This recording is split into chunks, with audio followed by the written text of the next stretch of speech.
Take it away, Matthew. Beautiful. Thanks, Justine. I appreciate it. Hi, everyone. Well, thanks for everyone for joining, and yeah, I'm looking forward to chatting with everyone. I'm going to be talking about our ASD journey, and on the screen you can see my daughter Veronica. Veronica is 7 years old. She's got an older brother named Henry. He's 10, and then a younger sister, Adeline, who is 4. Henry and Adeline are neurotypical. Veronica is on the spectrum. You know, as when Ronnie was born, you know, we went through, you're checking all your milestones and stuff like that, and then we start seeing that Veronica's missing some milestones as we go along, around the 18-month mark, primarily speech and some communication. And so from there, from our general our GP, our general practitioner, our family doctor, you know, guided us over to First Words, and which is a resource in place. And apologies if I use any sort of programs that the names have changed, but generally it's a program that helps to encourage kids to talk and to communicate. And so we went through that process, and through that process, which is like an assessment and some courses and learning different methods to encourage speech, we eventually got referred over to CHEO.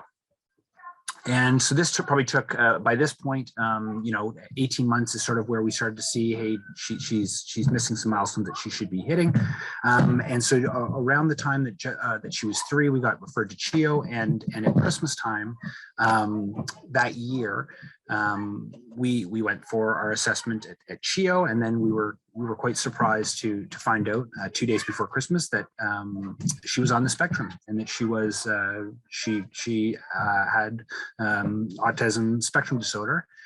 And so, you know, that was obviously a big shock to us. Part of that is that, you know, as I'm sure all parents do now, that you Google stuff and you read stuff and you look to see kind of what it is and what's going on with your child when you have questions. And part of it is that it's a spectrum. So it's kind of different for everybody. And you know, it's been said, if you've met one child on the spectrum, then you've met one child on the spectrum. And that's the case for Ronnie, for sure. And so kind of after we got that assessment and kind of got out of the shock of it, and kind of come to grips with it, we said, now what? What do we have to do now? What can we do? And, you know, there's at CHEO, the psychologist said, hey, get as much, you know, therapy as you can, and try and work through that. And so there's a wide range of programs. You know, there's ABA therapy, there's speech therapy, there's occupational therapy, all these different things to help sort of with some of the challenges that may be there, to help your kids thrive. And really the hard part about that was, for us, is and I think for everyone, is that there's a wide range of programs, but all of them are generally they're underfunded and they're overburdened. And so the piece is kind of learning what all those different things are, and you know, Kara and the team at CHEO is great to kind of give you guidance and try and see all that. And it is definitely, it's overwhelming, and it was overwhelming for us.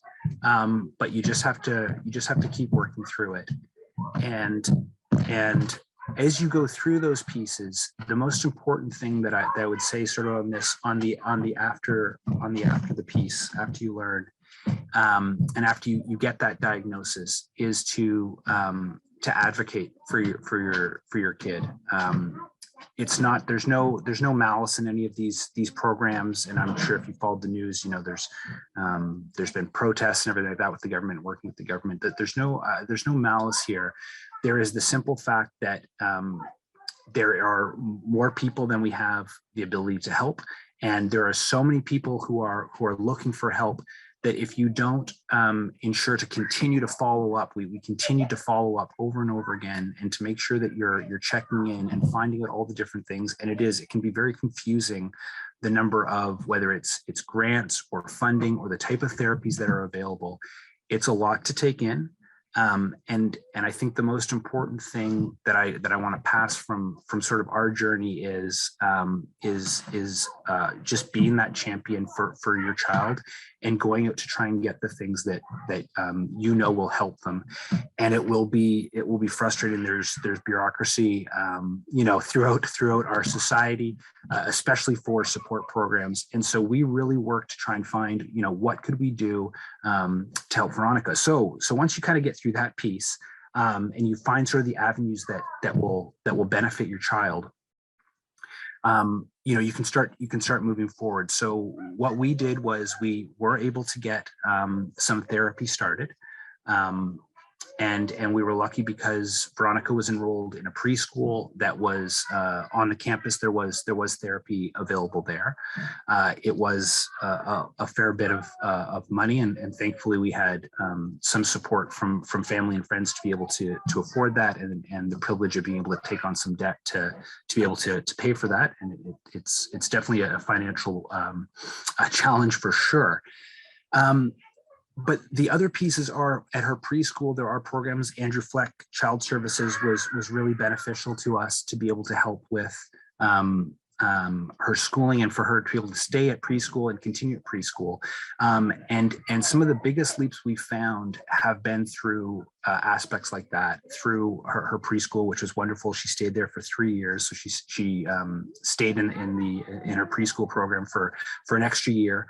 And then we started to talk to the school boards and see what we were going to do there. And that's quite a process as well. So I'd recommend for everybody, begin speaking with your home school and whatever school board about the options for your kid.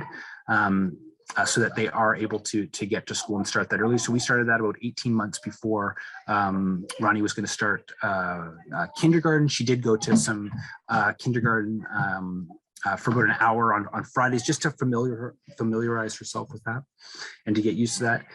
And through that process, which again, very long process as you go through kind of finding out what's the right spot, what's the right spot for her in school, we did get, lucky enough that she was able to get into an ASD program, specifically tailored for children on the spectrum at First Avenue. And that was a huge boon as well for that.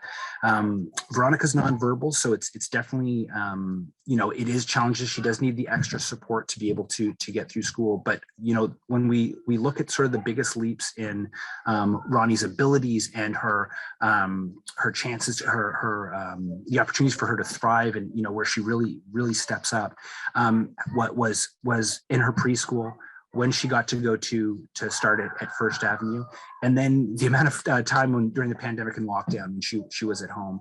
So while therapies and therapeutics and all of those pieces are super important, I want to highlight that every child is different, and the ways that you guys can kind of find ways to help your kids is really, your child better than anyone else, and you should really go through that and continue to fight for them in that way.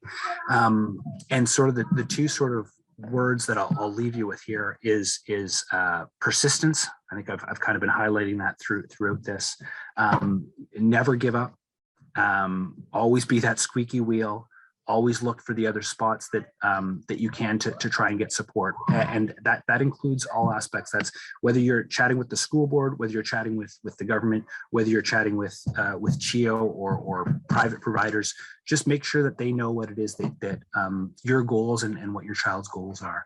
And then the other piece is patience. Things take time. The sort of the changes that I've seen in Veronica, over the past almost 8 years now, are just incredible. She's an absolute light in our household. She's a light in our life. I think you can see in that picture a bit of the mischief coming through there in her eyes. And so just keep at it. The diagnosis is it rocked us, but never give up hope, and keep going forward. She does do speech therapy. She does do occupational therapy to help, with life skills. She still does at her school. There is a pilot program through the ministry that allows for a dedicated therapy space at her school. And that's sort of just the last piece that I'll leave you with here is, as all of us in the community of families on ASD Journeys, we're all on our separate journeys we're going through, but there's things that we can do to try and to help all of us. And so the one thing that I'll just say here, I've got everyone's attention, is the more that we can do to try and bridge the gap and have everyone, and when I say everyone, I mean all of society, neurotypical and neurodivergent, all together, it benefits. And so the area that I feel really strongly about is trying to get more of the things that our kids need brought into the school, so that kids go to school as they all go to school, as we all want them to, and not having to get pulled and taken all over the city for different speech therapies or occupational therapy over here. So as you go through, if that's in your mind, then keep pressing on that as well. I think that's about my 10 minutes. I'm happy for questions. I'll post my my email as well in the chat. If anyone has any questions, feel free to reach out to me. I'd love to chat with anyone or tell you more details what we kind of went through. But yeah, that's kind of it. It's phases throughout time, patience, persistence, and positivity, I guess, would be. I'll add a fourth word there. So phase, patience, persistence, positivity. Thank you, everyone. Appreciate it.